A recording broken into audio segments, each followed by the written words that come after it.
Y esta investigación se trata acerca de las diferencias entre lo femenino y lo masculino. Viva la diferencia. Así se llama.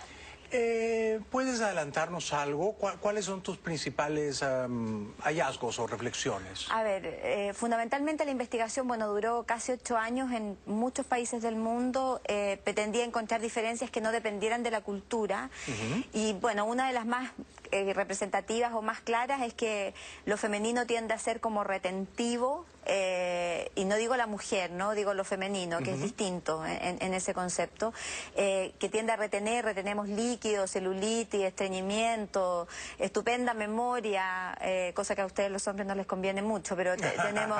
Pero es verdad que las mujeres en general son más memoriosas que los hombres. Absolutamente, no, además nos acordamos con una nitidez de todo que a ustedes les asombra. Sí. Somos preguntonas, insistentes, nos cuesta terminar las discusiones, tenemos problemas para soltar, que es la gran tarea que las mujeres tenemos que aprender a lo largo de la vida. Retentivas, sí. Lo que se puede entender como una forma de represión o de contención o de que no se desahogan suficientemente. Yo diría que la palabra represión es como muy fuerte y tiene como un valor de juicio, pero sí la contención sí. Efectivamente nos cuesta más liberarnos de nuestras tensiones, nos cuesta más soltar o desprendernos de hacer cosas que nos hacen mal, a diferencia de lo masculino que está estructurado para soltar y por lo tanto para avanzar, para no detenerse más bien en los detalles, para ir pensando en los objetivos, para tener más mala memoria, manejar menos culpas por lo mismo. Sí. Estoy completamente de acuerdo en el tema de la memoria. Ok. Mi experiencia coincide con tu investigación. Me parece fantástico. Sin embargo, tengo la impresión de que muchas mujeres a la hora de hablar y de hablar de los sentimientos sí que se sueltan. Bueno, de hecho, como nosotros tenemos que aprender a soltar, justamente la conversación para las mujeres tiene un efecto terapéutico. Ya. Es un ejercicio de soltar en la conversación. Y una mujer que deja de hablar, que se contiene para no expresar vulnerabilidad, tiene más conflictos emocionales que una que habla permanentemente, independiente que la que habla sea más agotadora, yo entiendo, pero... Depende, tú hablas y hablas muy bien y no agotas. No, no sé, pregúntale a los que viven cerca mío. Tú me estás recién escuchando. ¿Quiénes viven cerca de ti? Sin invadir tu intimidad, pero vives... Viven cerca de mí, mis 2 hijos. Sí. Sin invadir mi intimidad, ¿quieres? Ya, bueno, me estás preguntando igual, yo no me queda otra que responderte. Bueno, pero fuiste muy elegante para tratar de no parecer que estaba invadiéndola igual. Bueno, tengo un hijo de 20 años, una mujer de 18 que viven conmigo habitualmente y cotidianamente. Sí. En el apartamento del lado viven mis padres, madre y padre, afortunadamente los dos maravillosos. ¡Qué bien! Bueno, soy la mayor de 3 hermanas mujeres, tengo un novio argentino al otro lado de la cordillera. Magnífico. Y afectos por todos lados, Magnífico, magnífico. Celebro que vivas con tus padres, que los tengas cerca de ti. Sí, estoy muy contenta de tenerlos cerca. Además que ellos son divinos, así que no...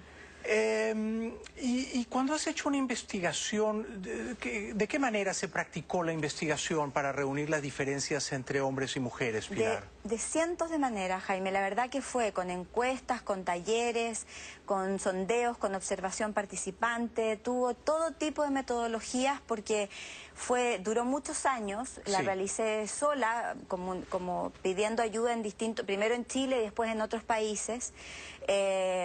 Y la verdad que no tenía apuro porque yo nunca iba a escribir un libro. Entonces yo estaba haciendo esto casi por un interés intelectual y porque además quería resolver dudas mías que tenía como psicóloga y como mujer. Sí. ¿Las resolviste? Sí. ¿Qué dudas, por ejemplo? Por ejemplo, para mí era muy importante preguntarme por qué las mujeres nos quejábamos tanto. ¿Y cuál vendría a ser la respuesta? ¿Tú la quieres saber? No sé. A lo mejor te interesa para tu señora poder... porque yo también tengo un lado femenino. Absolutamente. Pronunciado. Yo me quejo todo el día. ¿Por qué? ¿Por qué la gente se queja tanto? Porque existe una estructura de pensamiento... O sea, a ver... Tenemos 2 estructuras de pensamiento, una que es el pensamiento real, que es la que compartiríamos hombres y mujeres, y algunos hombres, que te voy a incluir dentro del grupo, por favor, y las mujeres, la gran mayoría, tenemos una estructura de pensamiento adicional, a la que yo llamé pensamiento mágico. Y ese pensamiento mágico es una construcción en la cabeza que es perfecta para todo, como tiene que ser mi cabello, mi rostro, mi cuerpo, mis afectos, mi marido.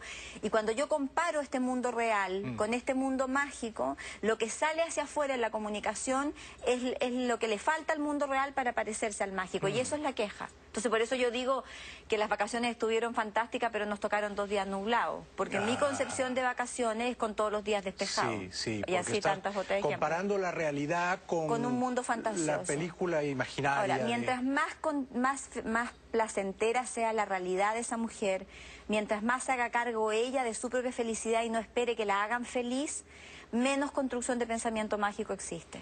Ya, porque me imagino que cuando has llegado a estas conclusiones, luego la gente te pregunta, ¿y de qué me sirve saber esto? Es decir, ¿cómo uso esto para mejorar mi vida? De eso vas a hablar mañana. Absolutamente. ¿Qué consejos, por ejemplo, te atreves a dar, Pilar? Me atrevo a dar pocos consejos porque en realidad lo que yo hago es mostrar los resultados de la investigación que aconsejan por sí mismos. Y objetivamente lo que al final apunta a la investigación es que en la medida en que yo me conozco, sé lo distinto que es el otro, además, puedo aprender de ese otro, por lo tanto rompe con la competencia. Yo creo que la gran maravilla que tiene la investigación, Jaime, es que rompe con la competencia y rompe con la rabia, porque no coloca ninguna característica, ningún género por sobre otro, sino que de verdad nos coloca a todos en una conducta permanente de aprendizaje. Yo creo que esa es la mayor lección que la gente se lleva después de la conferencia. Por eso que además es una conferencia a la cual va mucho hombre, y va mucho adolescente y mucha gente mayor. Es una invitación como familiar,